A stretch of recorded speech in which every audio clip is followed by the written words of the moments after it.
നൂറ് ഹാബീബ് തങ്ങൾ അവിടെ ഉണ്ടോ? അവിടെ പൈസ ഉണ്ട്. നൂറ് ഹാബീബ് തങ്ങൾ അവിടെ ഉണ്ടോ?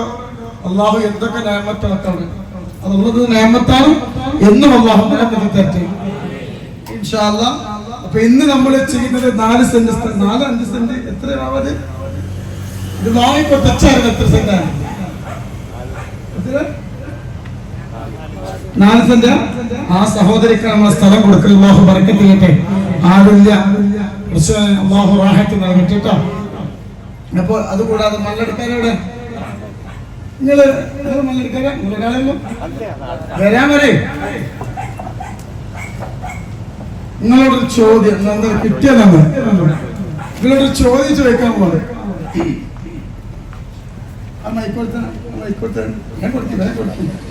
ഒരു കാര്യത്തിന് ഇപ്പൊ തീരുമാനം, ഒരു കാര്യത്തിന് ഇപ്പൊ തീരുമാനം.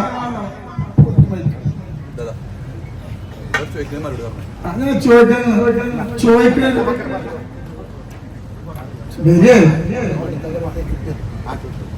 അപ്പോ നിങ്ങൾക്ക് ഇന്ന അറിയാം, അറിയാം. ഞാൻ ഏത് നാട്ടുകാരനാണ്? നിങ്ങളോ? അതാ ചോദ്യം. സത്യം പറഞ്ഞ് ചോദിക്കാൻ വിചാരിച്ചു. അതറിയില്ല. ഞാനൊരു നാട്ടുകാരനെ. എന്റെ വാപ്പാന്റെ പേരെന്താ? അങ്ങനെ. പക്ഷെ കുറെ ആൾക്കാരെ പറഞ്ഞ തങ്ങളല്ല. പറഞ്ഞോട്ടെ.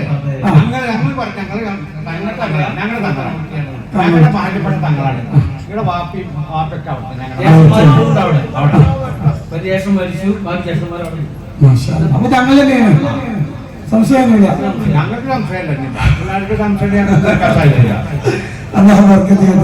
എന്റെ നാടാണ്, ഞാൻ പെറ്റി പോകുന്ന നാടാണ്. ഇത് പല ഉമ്മാന്റെ പേരക്കാര് ഞങ്ങളിപ്പോ വന്നിരിക്കും ഞങ്ങളുടെ അയൽവാസികൾ ചെറിയ നിസ്കാരപ്പണി അതിന് ഞങ്ങള് മൂപ്പരത്ത് എന്തെങ്കിലും ഞങ്ങൾക്ക് ഒരു കൈനത്തെ കിട്ടുന്ന കാര്യം വന്നാണ്. അതിന് മൂപ്പര തരാമെന്ന് പറഞ്ഞിട്ടുണ്ട്. വണ്ടി വന്നാണ് പരിപാടികളൊക്കെ വരുന്നുണ്ട്. ഒന്ന് നന്നായില്ല. അപ്പൊ ഞങ്ങളെ നാട്ടില് എന്റെ നാടാണ്. എന്നോട് ചോദിച്ചൊരു പള്ളി കയറ്റത്തിന് എന്തൊരു ചെറുതാണ്. നമ്മളെ സംബന്ധിച്ചിട്ട് വലിയൊരു പൈസയാണ്, ഓരെ സംബന്ധിച്ച് ചെറിയ പൈസയാണ്. 1 ലക്ഷം റുപ്യ ഇൻഷാ അല്ലാഹ് കൊടുക്കാൻ ഞാൻ പറഞ്ഞിട്ടുണ്ട്. അല്ലാഹു സുബ്ഹാനഹു വ തആല ആ പള്ളിന്റെ ബറക്കത്ത് അല്ലാഹു നമുക്ക് നൽകട്ടെ. നോമ്പൊക്കെയുള്ളൂ ഇൻഷാ അല്ലാഹ്. വ്യാഴാഴ്ച രാവിലെ ഞങ്ങൾ വന്നോളൂ. ക്യാഷ് കേട്ടോ, എന്നിട്ട് തരാമല്ലേ? അല്ലാഹു ബർക്കത്ത് ചെയ്യട്ടെ. അപ്പൊ എന്ത് ഞാൻ നോമ്പ് നോക്കിട്ട് പറയാം. അള്ളാഹു ഇങ്ങനത്തെ ഒരു സംരംഭം ഉണ്ടാക്കിയല്ലേ. ഒരിക്കലും ഇങ്ങനത്തെ ഒരു വിഷയം മനസ്സിൽ പോലും വിചാരിച്ചിട്ടില്ല. മനസ്സിലായില്ലേ?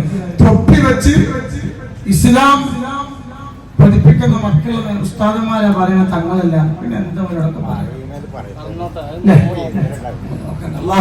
നല്ല കൽബൊക്കെ കൊടുക്കട്ടെ. ഇൻഷാ അല്ലാഹ് നമ്മൾ തൗബയിലേക്ക് കടക്കുകയാണ്. അസ്സലാമു അലൈക്കും വറഹ്മത്തുള്ളാഹി വബറകാതുഹു.